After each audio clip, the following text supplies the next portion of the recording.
Good morning and happy New Year.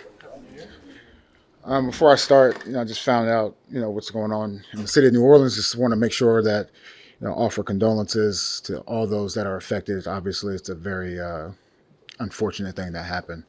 Kind of puts things in perspective, lives being changed like that, and just want them to know that both me, the team, and the organization definitely offer our heartfelt condolences. All right. So this game, look, it's the last game of the season, and my message to the guys was, look, we want to finish off the season strong, and try to build some momentum going into the off season. I would say, you know, the guys they're ready to go. They're ready to go. We'll see how practice goes today. Obviously, I'm sure the question will come up. Do you want to see certain players? Like, absolutely. And I would say if players are healthy, they'll be ready to go. Now, as far as how much they play, how much they don't. Like I've never been a part of a team as a player or as a coach going into a game not wanting to win, and it's not going to change today. So that's my message to the team. Rob, what can you tell us about the condition of Drake, and also do you expect him to start on Sunday? You're going to talk to Drake here in a second. Drake's healthy. He'll be at practice today, and we'll see how it goes this week. You had another guy who had left the game on Saturday with a concussion issue with Christian Gonzalez. Any update? He's still in the protocol, so I don't want to get too far down that line. I would say we'll see how it goes this week. Referring to Drake, what factors will be at play when deciding whether he starts Sunday? Yeah, my thing, if you talk to Drake, which you will hear soon, look, he's a competitor. He wants to play, and look, he's still developing, so he'll be ready to go. So if he wants to play, will he start? Drake is our starting quarterback.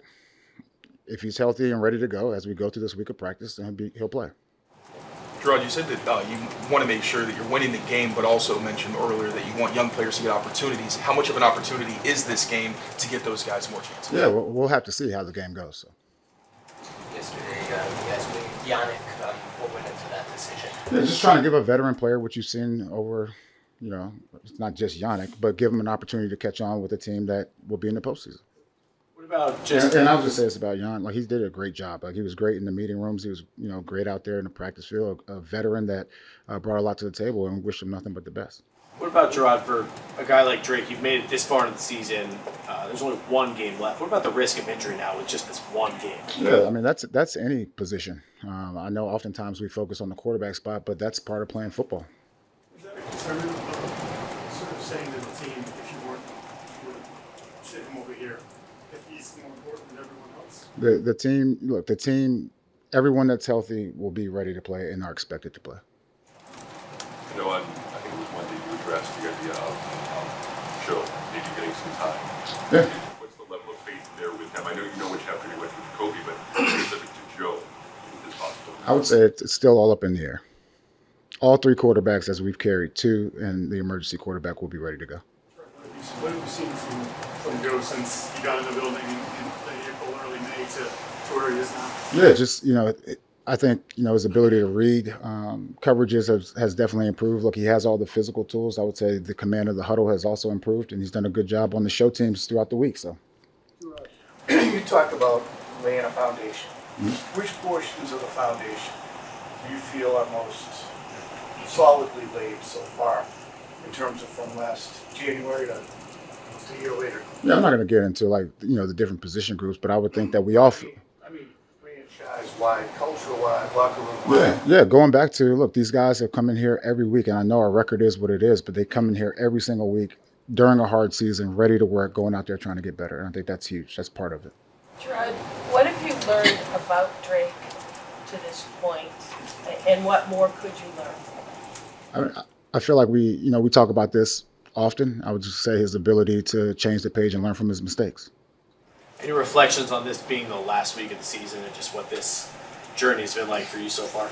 Yeah, I think it's important to remember where you are in the journey, and and no one's happy with our record or anything like that. But understanding where you are in the journey is definitely important.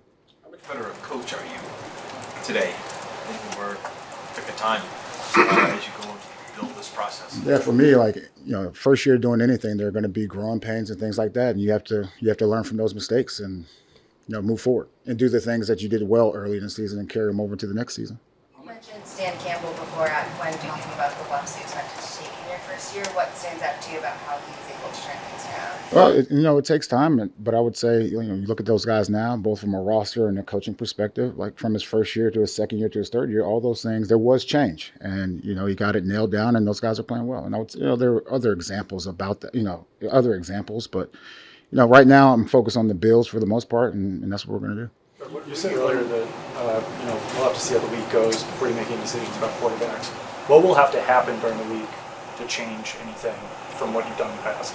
I mean, it's been this way the whole year. You go out there and have a good week of practice. We're always competing, and you have an opportunity in the game. And it's not about how many snaps you play in the game. To me, it's the value and the quality of those snaps that are the most important thing as we evaluate.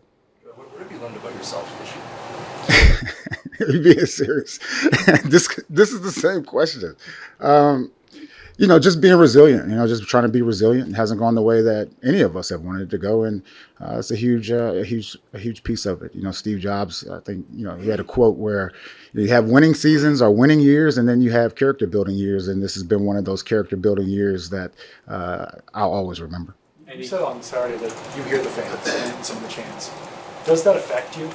No, for me, it's all about the guys in the locker room, and it's all, look, they're disappointed in the record. I understand that, and look, even with you guys in the media, I understand what your job is, and that's okay. My thing is, it's always about the team, and it's about winning football games. Are you concerned or worried about that this could be your last game on Sunday? No, for me, it's all about just focusing on the Bills, trying to win that game. How much work have you had to do on the Bills, considering you played them just 2 weeks ago? Yeah, I mean, look, you always want to prepare as if it's the first time you played them. Like, we know those guys, and you go back and look at that game, the first half versus the second half, and we were in it for quite some time until the second half. It got out of control. So definitely still doing all of our homework. We're still game planning, approaching it like a normal week. Gerard, over the last couple of days, have Elliott or anyone in ownership had any input on the approach when it comes to who will play Sunday? I'm in constant communication with Elliott. I'm in constant communication with ownership. And again, I've never been a part of a team as a player or a coach where we haven't gone out there and tried to win the game. So those conversations haven't happened.